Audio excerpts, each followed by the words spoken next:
Hi, it's Miss Pretzel, and I am book talking Holding Up the Universe. This is by Jennifer Niven, who is also the author of All the Bright Places. Now, All the Bright Places is going to make you cry with sadness. This one actually makes you, maybe not cry, but if you're going to cry, you're going to cry because it's so happy. You're just so happy for these characters. I would say this is like a good pairing with Eleanor and Park. So it is a very real, it's a romance, no question about that, but it's a very realistic romance. We have characters with big problems. All right, we have two main characters. Libby is one and Jack is the other. So Libby, she is known as the fattest teenager in America because when her mother died when she was young, and she used food as a coping mechanism, and she got to the point where she was 600 pounds. And then when she had some health problems, they literally had to take her house apart to get her out of the house. And so that got on the internet, and yeah. So years later, when this story is actually taking place, years later, she's been homeschooled for years. She has lost half of her body weight, so she still needs to lose weight, but she still feels very comfortable in who she is, and she's excited. There's actually a quote I want to say. I know I want to play a part at MVP High, so her high school. I want to be the girl who can do anything. So you are rooting for Libby throughout this book, but you know that she is going to face challenges coming back to high school as a junior, and the things that she thinks nothing meaner can happen because people were incredibly mean when the videos went out about her being rescued from the hospital. They sent letters to her hospital. They emailed her all these. They were horrible, even to her and to her father.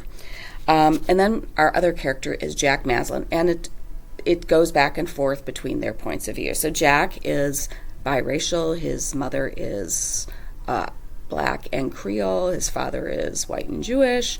He has two younger brothers. The big thing there's two big secrets Jack has. Number one is that he has prosopagnosia, which is face blindness. And so he literally doesn't even recognize his own family members. He has to watch for clues, like his brother has a certain color hair and his ears stick out. So there's things he looks for to determine, who is this person? I can't imagine living like that. His other big secret is that he knows his dad is having an affair. His dad is recovering from cancer, but his dad was having an affair before the cancer diagnosis, during the cancer diagnosis, and is continuing to have the affair. And Jack also knows that it happens to be an affair with one of the people who teaches at his school. So these two characters have a big problem. See, and Jack doesn't always make the best decisions about who his friends are.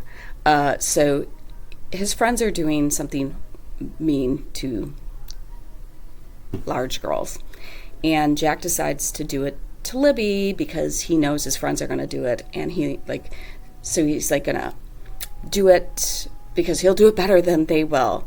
And he sticks a note when he's doing it. He sticks a note or a letter in her thing. Well, he gets in trouble. She gets in trouble for hitting him for what he did, and later on she reads his note. But they both end up in this after-school program with a guidance counselor where they have to, with other people who've been in trouble, have to talk about things, but they also have to do projects around the school. And he gets to know Libby better. And one of the quotes I had from Jack was to hide his prosopagnosia, because his parents don't even know. Be charming, be hilarious, don't get too close to anyone. So I just love this book. And like I said, instead of making me cry with happiness, I'm rooting for Libby and, all the things that are happening to her and when she loses hopes. But you're also rooting for Jack. You sit there and you go, why are you doing that? But you're rooting for him too. And so you just end up rooting for both of these characters. So yeah, I highly recommend this book. But if it isn't your cup of tea, I will help you find something else. Have a fantastic day and keep on reading. Bye.